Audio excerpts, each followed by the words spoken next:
रतन टाटा भारत के सबसे सम्मानित उद्योगपतियों में से एक, नेतृत्व, विनम्रता और परोपकार का पर्याय हैं।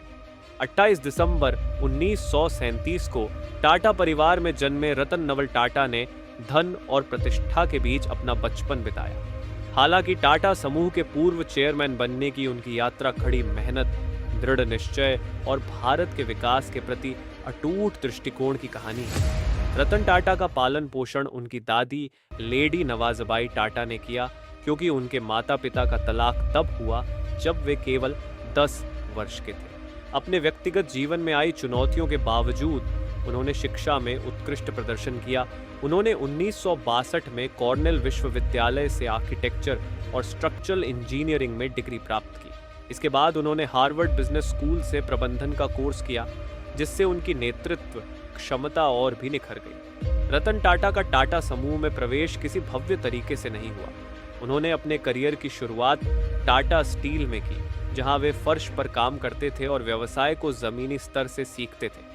उनके परिवार से होने के बावजूद उन्होंने सबसे नीचे से शुरुआत करने की अपनी विनम्रता और प्रतिबद्धता का प्रदर्शन किया। 1991 में रतन टाटा ने JRD टाटा से टाटा समूह के चेयरमैन का पद संभाला।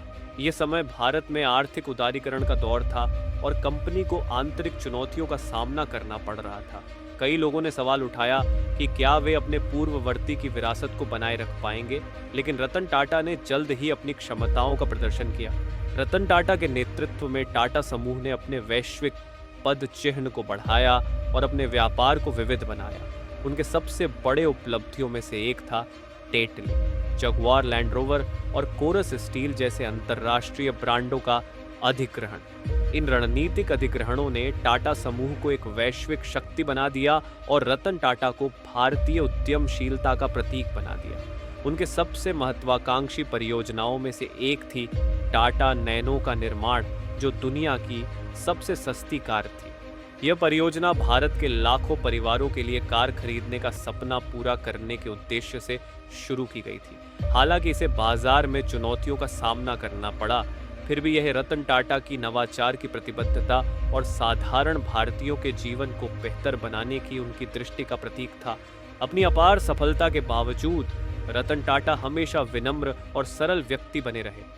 उन्होंने कभी भी अपनी संपत्ति का दिखावा नहीं किया और एक सादगी पूर्ण जीवन जिया।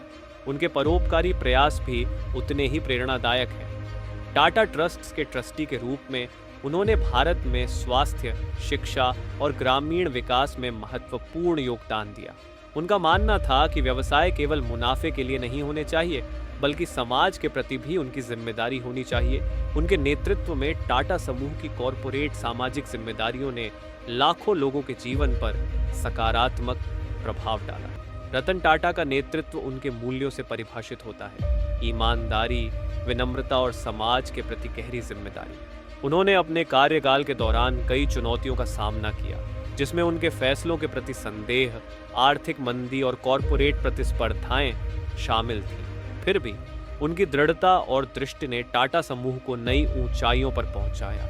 2012 में चेयरमैन पद से हटने के बाद भी रतन टाटा लाखों लोगों को प्रेरित करते हैं। वे युवा उद्यमियों का मार्गदर्शन करते हैं, स्टार्टअप्स में निवेश करते हैं और अगली पीढ़ी के नेताओं के साथ अपने अनुभव साझा करते हैं। रतन टाटा का जीवन दृढ़ संकल्प, नैतिक नेतृत्व और समाज को वापस देने के महत्व का एक सबक है। उनकी यात्रा फर्श पर काम करने से लेकर दुनिया के सबसे बड़े व्यावसायिक समूहों में से एक का नेतृत्व करने तक कड़ी मेहनत, समर्पण और दूरदर्शी सोच का प्रमाण है। वे केवल एक व्यावसायिक नेता नहीं, बल्कि उन सभी के लिए एक सच्ची प्रेरणा है जो दुनिया में एक फर्क लाने का सपना देखते हैं। उनकी कहानी हमें याद दिलाती है कि सफलता केवल व्यक्तिगत लक्ष्यों को प्राप्त करने में नहीं, बल्कि दूसरों को ऊपर उठाने और समाज के कल्याण में योगदान देने में है।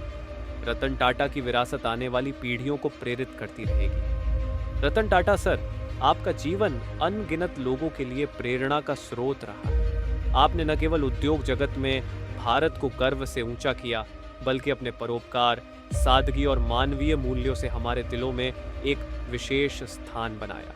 आपकी दूरदर्शिता, नेतृत्व और समाज के प्रति आपके समर्पण को हम हमेशा याद रखेंगे। आपने अपने जीवन में जो योगदान दिए, वे युगों तक प्रेरित करते रहेंगे। आपके चले जाने से एक युग का अंत हुआ है, लेकिन आपकी विरासत हमेशा जीवित रहेगी। आप सदा हमारे दिलों में रहेंगे। ईश्वर आपकी आत्मा को शांति दे।